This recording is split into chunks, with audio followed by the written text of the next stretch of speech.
If you would have asked me a year ago today if I thought I would ever buy a Mustang, my answer would have been no. Not at all. Like, absolutely not.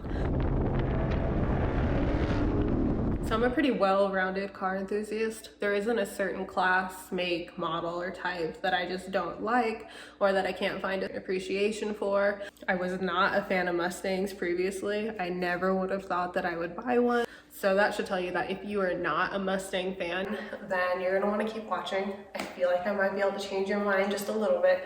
And then if you are a fan of Mustangs, then you already know that you're in the right place.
So here, obviously, we have the 2021 Mach1 Mustang. I bought the car in June of 2021. I've owned it for 7 months now. In buying the car, I didn't buy it for myself exactly. I actually bought it for my boyfriend, Brandon. It was pretty difficult finding one, especially in Colorado. We found one at the local Ford dealership. It was the fighter jet gray, and there was like a $10,000 dealer markup, which, I mean, it looked good and it was cool, but fortunately some old man from down south drove all the way up and bought it like an hour before we got there, which I was very upset over. It was kind of like a good thing, like a blessing in disguise. So went home and I launched like a full-on investigation trying to find the perfect Mach 1. I couldn't find one closer to Colorado, but I found this one in Champaign, Illinois. So that following morning, I contacted the dealership, sent them a deposit, and they held it for me. We loaded up the truck, got a trailer, drove 9 hours out there and picked it up.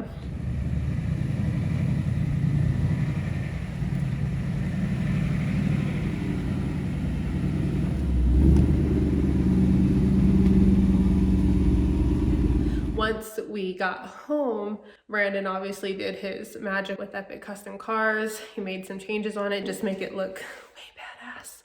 So with those changes, I found myself wanting to drive it more than my Subaru, whether it was to work, to the gym, Target. So with me driving Mach more than anything else, Brandon needed a car, so he went out and bought himself a Dodge Charger Hellcat. So luckily for me, I have a Mustang now. So Ford took the best features from the 5.0, GT350, Bullitt, and Shelby Mustangs to create the Mach1, Ford's most track-focused Mustang. We still have the 5-liter naturally aspirated V8 engine, although the Mach1 has 20 more horsepower than the 5.0 Mustang, with the intake manifold taken from the GT350, along with the Tremec 6-speed manual transmission with rev match. You can also find a 10-speed automatic, but we run the TR 3160 over here. I think the most unique feature of the Mach1 is the responsive suspension, which is called MagneRide.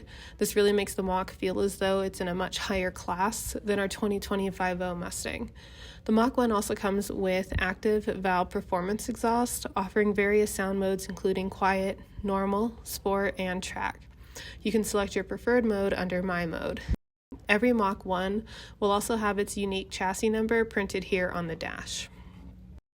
So this is the last of the S550 body style. I've heard that Ford is no longer taking new orders for the Mach1, so the S650 will be coming out in 2023 with the potential of even being a hybrid. It will be interesting to see Ford's electric take on the traditional Mustang. So stock Mach came with the Michelin Pilot Sport tires, which is like an all-season summer tire, more on the summer side, but still high performance. It's a really good tire, but the fitment was for a 19-inch wheel setup, so we wanted to go up to 20s. So there are two different wheel types that you can choose from stock. So there's like this black bowl kind, and then there's the wheels that we bought with the car originally. It looks kind of similar to this, but not as cool. So going from the 19s to the 20s, we went with the Thompson Street Comps, which is like a super sticky track / drag tire, so a super high performance summer tire. And then for wheels, we have the RTR Spec 7s, and this is in the color gunmetal. I'll have them linked in the description box below. We also have the Brembo brakes here. So we did lower the car. Originally, we went with the E-Bach lowering springs, but when we would go over like dips in the road or over speed bumps, we'd notice some rubbing in the back. So we went with the Ford Performance lowering springs, and so far it sits perfectly. And with those lowering springs, definitely notice a big change in suspension as far as like turning. There's a lot less body roll, and it's more responsive when it comes to different turns. So stock the Mach isn't going to be your loudest Mustang. It doesn't have like that ear deafening startup. Obviously you can change the noise even stock, because it does have the performance valved exhaust where you can change the different settings on there. We did swap it out and we went with the Corsa Xtreme valved exhaust, and we also changed the spoiler. It does come stock if you get the track package on the Mach. It is the Shelby 500. It's a little funky looking in my opinion, but then we didn't want it to be the same as our other Mustang, which I'll have it shown here.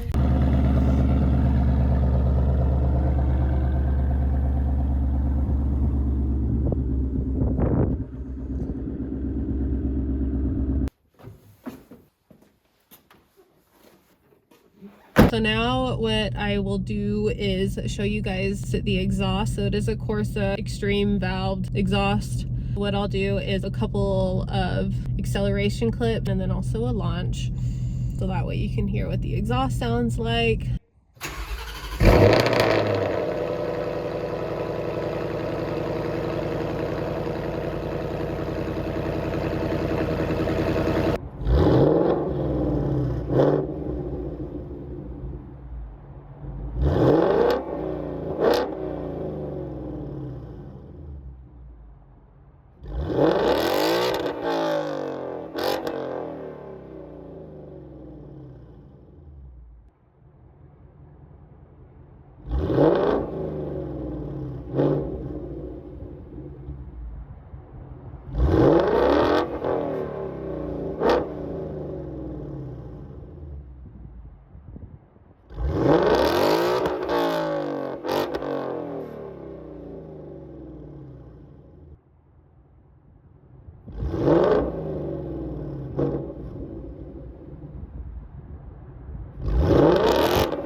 So even though I bought Mach in June of 2021, I feel like I've only had the car for a couple of months because in August I was actually in a car accident with him, and it was probably one of the worst experiences that I've ever had. It was absolutely terrible. Not to be dramatic, I think just like how much this car had meant to me already, especially since it was a gift for Brandon. It was like a symbol of our relationship. I've never been in an accident where it was like me behind the wheel driving. Like, I always thought that I would be too alert to ever be in an accident. Like, it would never happen to me. It was the end of August and I was just gonna go up into the mountains. I wanted to get some pictures of the car as well as go on a hike. So I was driving along, I was maybe doing like 35 miles per hour, and there was backed up traffic in the right lane for a Starbucks, and I was in the left lane just following along with traffic. For some reason, this lady ran a stop sign. She thought she had a gap, so she took off to try and make it. She cut over through traffic, didn't look into the left lane where I was driving. She thought she had an opening. Since the lane next to me had backup traffic, I couldn't see her like take off, and so as soon as she came around the corner, it was too late. But I mean, I had pushed in the clutch, slammed on the brake, sitting on the horn, and she didn't stop. So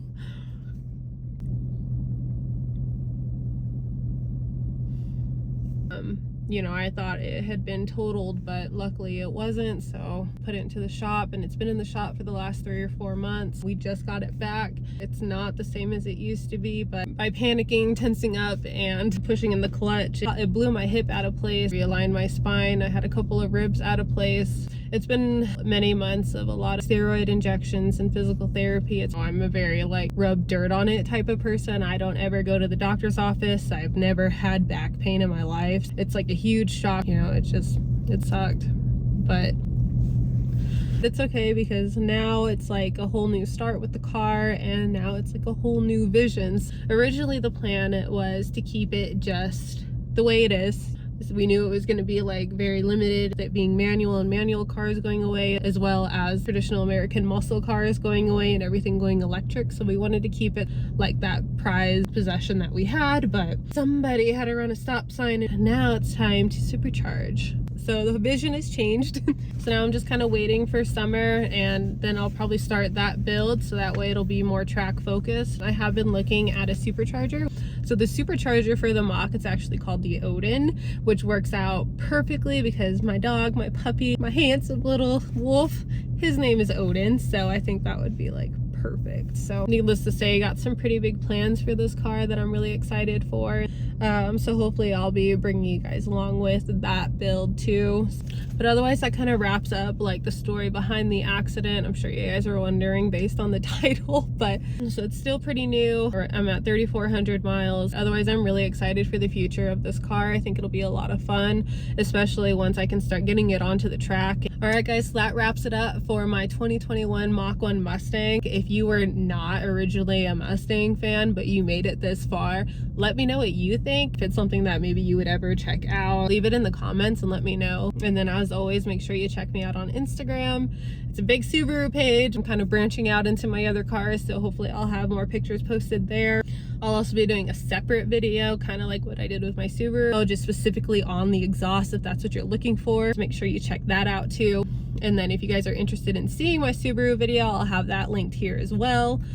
I got 2 or 3 more cars to show you guys, so I'll also be showing you the 5.0 Mustang that we have, as well as Brandon's Hellcat Charger that I had mentioned earlier.